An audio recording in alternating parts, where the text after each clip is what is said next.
ಆಸೀನರಾಗಿರತಕ್ಕಂಥ ಸ್ವಾಮೀಜಿ ತ್ರಯರ ಪಾದಾರಗಳಿಗೆ ವಂದಿಸಿ, ರಾಮಕೃಷ್ಣಾಶ್ರಮದ ಅಧ್ಯಕ್ಷರು, ನಮ್ಮೆಲ್ಲರ ಆಧ್ಯಾತ್ಮಿಕ ಮಾರ್ಗದರ್ಶಕರು ಆದ ಶ್ರೀ ಮುಕ್ತಿನಾಥಾನಂದ ಸ್ವಾಮೀಜಿಯವರೇ, ಬೇಬಿ ಮಠದ ಸ್ವಾಮೀಜಿಯವರೇ, ಪ್ರಕಾಶ್ ಗುರೂಜಿಯವರೇ ಮತ್ತು ಈ ಸಮಾರಂಭದ ಕೇಂದ್ರ ಬಿಂದುಗಳಾಗಿರ್ತಕ್ಕಂಥ ಸಮ್ಮೇಳನಾಧ್ಯಕ್ಷರಾದಂಥ ಡಾಕ್ಟರ್ ಶಂಕರ್ನಾಥ್ ಜೈಸ್ ಅವರೇ ಹಾಗೂ ನಮ್ಮ ಕರೆಗೆ ಹೋಗೊಟ್ಟು ತಮ್ಮೆಲ್ಲ ಕಾರ್ಯಕ್ರಮಗಳನ್ನು ಬಿಟ್ಟು ಆಗಮಿಸಿರ್ತಕ್ಕಂಥ ದಿನೇಶ್ ಗುಂಡೂರಾವ್ ಆರೋಗ್ಯ ಮಂತ್ರಿಗಳೇ, ವೇದಿಕೆಯ ಮೇಲೆ ಉಪಸ್ಥಿತಿರ್ತಕ್ಕಂಥ ಇನ್ನಿತರ ಎಲ್ಲ ಪದಾಧಿಕಾರಿಗಳೇ, ಪತ್ರಕರ್ತ ಮಿತ್ರರೇ, ಯೋಗಾಭಿಮಾನಿಗಳೇ, ಯೋಗ ಬಂಧುಗಳೇ, ಮೈಸೂರಿನ ನಾಗರಿಕರೇ, ಇವತ್ತು ಮೈಸೂರಿನ ನಗರದ ಇತಿಹಾಸದಲ್ಲಿ ಒಂದು ಸುವರ್ಣಾಕ್ಷರಗಳಲ್ಲಿ ಬರೆದಿರ್ತಕ್ಕಂಥ ದಿನ ಅಂತ ನಾನು ಅಂದ್ಕೊಂಡಿದ್ದೇನೆ.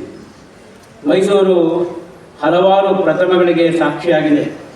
ರಾಜಕೀಯವಾಗಿ, ಸಾಮಾಜಿಕವಾಗಿ, ಶೈಕ್ಷಣಿಕವಾಗಿ ಮತ್ತು ಆಧ್ಯಾತ್ಮಿಕವಾಗಿ.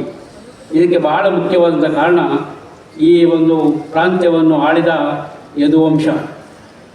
ಈ ಒಂದು ಯೋಗ ಪರಂಪರೆಯನ್ನು ಮೈಸೂರು ನಗರದಲ್ಲಿ ಸ್ಥಾಪಿಸಿದ ನಾಲ್ವಡಿಯವರು ಕೃಷ್ಣಮಾಚಾರ್ಯರನ್ನು ಹುರಿದುಂಬಿಸಿ ಅವರಿಗೆ ಪ್ರೋತ್ಸಾಹ ನೀಡಿ ಯೋಗ ಶಾಲೆಯನ್ನು ಸಂಸ್ಕೃತ ವಿಶ್ವವಿದ್ಯಾಲಯ ಪಾಠಶಾಲೆಯಲ್ಲಿ ಪ್ರಾರಂಭಿಸಿ ಒಂದು ಭದ್ರವಾದ ಬುನಾದಿಯನ್ನು ಪ್ರಪಂಚಕ್ಕೆ ಯೋಗ ಶಿಕ್ಷಣಕ್ಕೆ ಭದ್ರವಾದ ಬುನಾದಿಯನ್ನು ಯದುವಂಶ ಹಾಕ್ತು.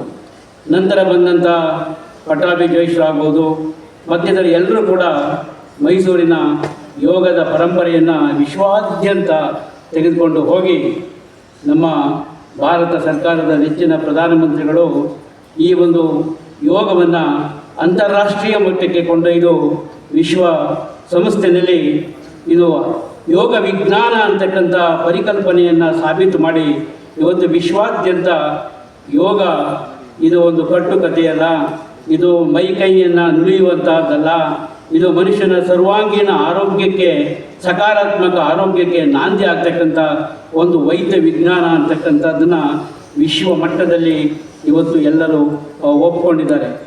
ಈ ಒಂದು ಸಂದರ್ಭದಲ್ಲಿ ನಾವು ಯೋಗ ಮನುಷ್ಯನ ದೇಹ, ಆತ್ಮ, ದೇಹ, ಮನಸ್ಸುಗಳಿಂದ ಕೂಡಿದಂತಹ ಆಧ್ಯಾತ್ಮಿಕ ಜೀವಿ ಮನುಷ್ಯನಿಗೂ ಸೃಷ್ಟಿಗೂ ಒಂದು ಅವಿನಾಭಾವ ಸಂಬಂಧವಿದೆ.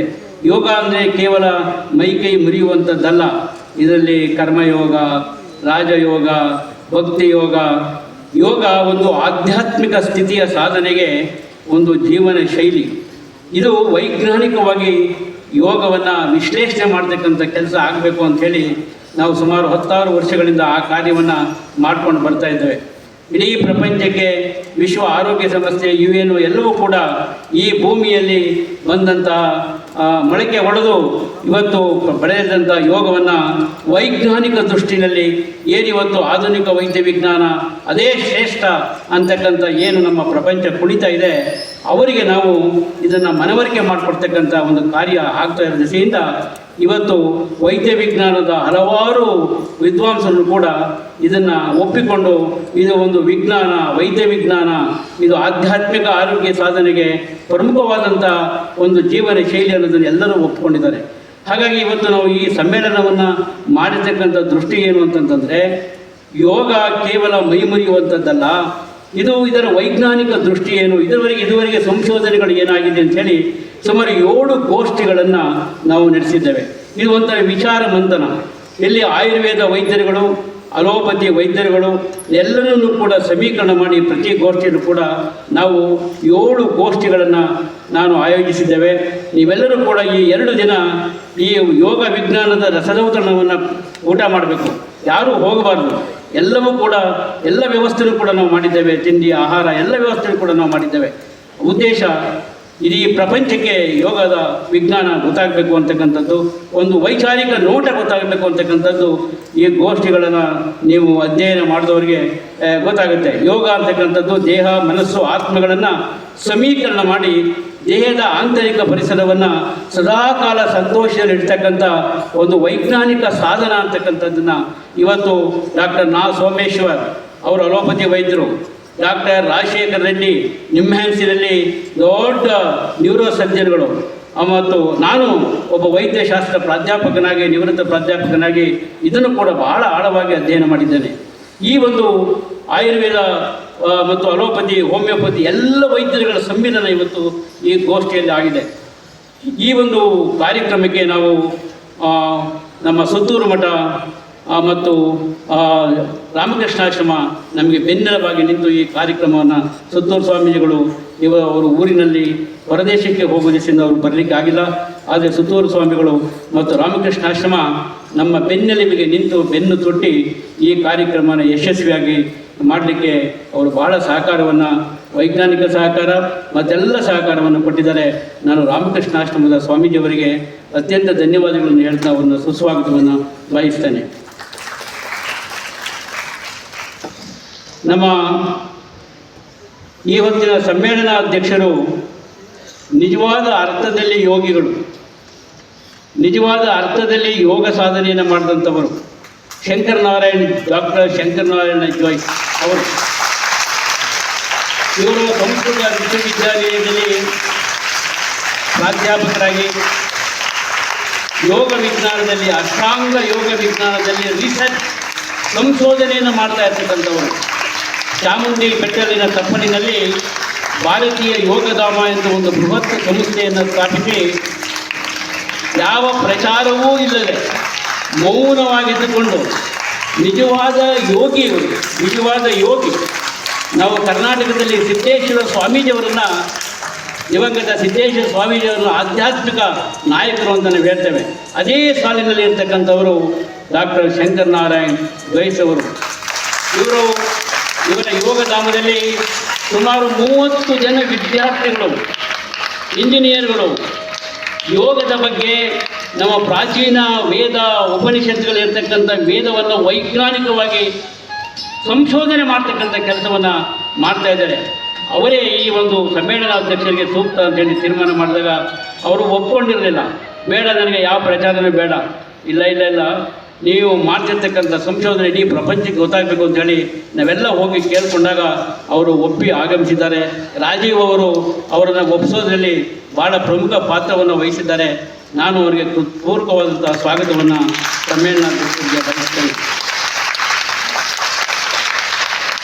ಪ್ರಕಾಶ್ ಗುರೂಜಿಯವರು ಆಧ್ಯಾತ್ಮಿಕ ಸಂಬಂಧಂತೆ ಬೆಂಗಳೂರಿನಲ್ಲಿ ಹಲವಾರು ಕಾರ್ಯಕ್ರಮಗಳನ್ನು ಮಾಡ್ತಾ ಇದ್ದಾರೆ. ಅವರನ್ನು ಕೂಡ ನಾವು ಈ ಸಮಾರಂಭಕ್ಕೆ ಸ್ವಾಗತಿಸ್ತೇನೆ. ದಿನೇಶ್ ಗುಂಡೂರಾವ್ ಅವರು ಆರೋಗ್ಯ ಮಂತ್ರಿಗಳು.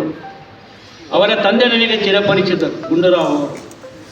ನಾನು ಆವಾಗ ವೈದ್ಯಕೀಯ ಕಾಲೇಜಿನಲ್ಲಿ ಉಪನ್ಯಾಸಕನಾಗಿದ್ದೆ. ನಾನು ಒಬ್ಬ ಗುಂಡೂರಾವ್ ಅವರ ಅಭಿಮಾನಿ. ಈ ಸಂದರ್ಭದಲ್ಲಿ ಅವರನ್ನು ನೆನಪಿಸ್ಕೊಳ್ತಾ ಇದ್ದರೆ ಲೋಪ ಆಗುತ್ತೆ ಅಂತ ನಾನು ಅಂದ್ಕೊಂಡಿದ್ದೇನೆ. ಯಾಕೆ ಅಂತಂದರೆ ಗುಂಡೂರಾವ್ ಅವರು, ದಿನೇಶ್ ಗುಂಡೂರಾವ್ ಅವರು ಹೇಳಿದ್ರು, ನಾನು ಬರಲೇಬೇಕಾ ಇವತ್ತಿಗೆ, ಮೊನ್ನೆ ತಾನೇ ಬಂದಿದ್ರು ಅವರು, ನಾನು ಬರಲೇಬೇಕಾ. ನಾನು ಹೇಳಿದೆ, ನಿಮ್ಮ ತಂದೆ ವಾರಕ್ಕೊಂದ್ಸರಿ ಬರ್ತಾಯಿದ್ರು ಮೈಸೂರಿಗೆ, ಅಷ್ಟೊಂದು ಪ್ರೀತಿ ಅವರು ಮೈಸೂರನ್ನ ಕಂಡ್ರೆ ಅಂತ. ಈ ಕಲಾಮಂದಿರ ವಿಶ್ವ ಕನ್ನಡ ಸಮ್ಮೇಳನ ಏನಾದರೂ ಮೈಸೂರಿನಲ್ಲೇ ಜರಿಬೇಕು ಅಂತ ಸಂಕಲ್ಪ ಮಾಡಿದರೆ ಅದು ಕೀರ್ತಿ ಗುಂಡೂರಾವ್ ಅವರಿಗೆ ಸಲ್ಲುತ್ತೆ. ಮೈಸೂರು ನಗರದಲ್ಲಿ ಕಲಾಮಂದಿರಕ್ಕೆ ಸರಿಸಮಾನವಾದಂಥ ಕಟ್ಟಡ ಮತ್ತೊಂದಿಲ್ಲ.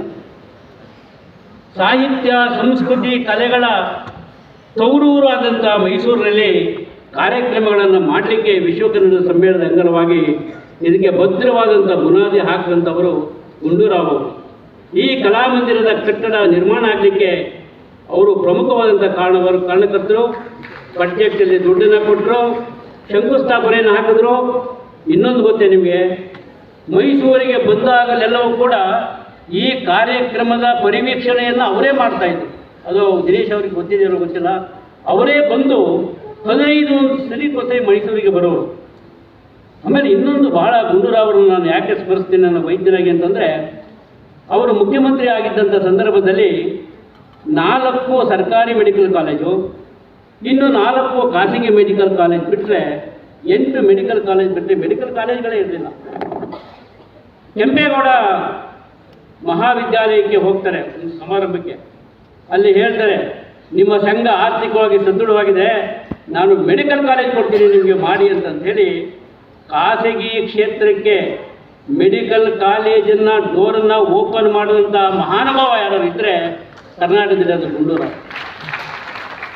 ಅನಂತರ ಬಂದಂಥ ಹೆಗ್ಗಡೆಯವರು ಸುತ್ತೂರು ಮಠಕ್ಕೆ ಒಂದು ಕೊಡ್ತಾರೆ, ಆದಿಚುಂಚನಗಿರಿ ಮಠಕ್ಕೆ ಒಂದು ಕೊಡ್ತಾರೆ.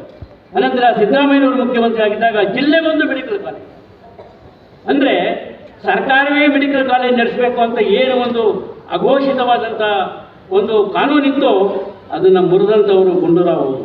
ಇವತ್ತು ವೈದ್ಯರ ಸಂಖ್ಯೆ ಇವತ್ತು ಮೈಸೂರಿನಲ್ಲಿ ಕರ್ನಾಟಕದಲ್ಲಿ ಜಾಸ್ತಿ ಆಗಿದ್ದರೆ ಅದಕ್ಕೆ ನಾವು ಗುಂಡೂರಾವ್ ಅವ್ರನ್ನ ಸ್ಮರಿಸಬೇಕಾಗುತ್ತೆ. ಬಹಳ ವರ್ಣರಂಜಿತ ಮುಖ್ಯಮಂತ್ರಿ, ನಾನು ಟೈಮಿಲ್ಲ. ಹಾಗೆ ಅವರ ಪುತ್ರರಾದಂಥ ಗುಂಡೂರಾವ್ ಅವರು ಕೂಡ ಬಹಳ ಸೌಮ್ಯ ಸ್ವಭಾವಗಳು.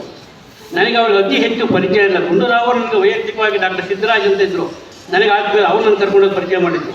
ಇವರು ನನಗೆ ಪರಿಚಯ ಇಲ್ಲ. ನಾನು ಖಾಸಗಿ ಆಸ್ಪತ್ರೆಗಳ ಸಂಘದ ಒಕ್ಕೂಟದ ಅಧ್ಯಕ್ಷನಾದ ಮೇಲೆ ಆ ಸಂದರ್ಭದಲ್ಲಿ ಭೇಟಿ ಮಾಡಿದಾಗ ನಿಜವಾಗ್ಲೂ ನಾನು ಭಾಳಷ್ಟು ರಾಜಕಾರಣಿಗಳನ್ನು ನೋಡಿದ್ದೇನೆ, ಭಾಳ ಹತ್ತಿರದಿಂದ ಅವ್ರನ್ನ ನೋಡಿದ್ದೇನೆ, ಅವ್ರು ಬೇರೆ ಬೇರೆ ಮಾತಾಡೋದು ನೋಡಿದ್ದೇನೆ. ಅಂದರೆ ಭಾಳ ಸಮಸ್ಯೆಯನ್ನು ಭಾಳ ಆಳವಾಗಿ ಹೋಗಿ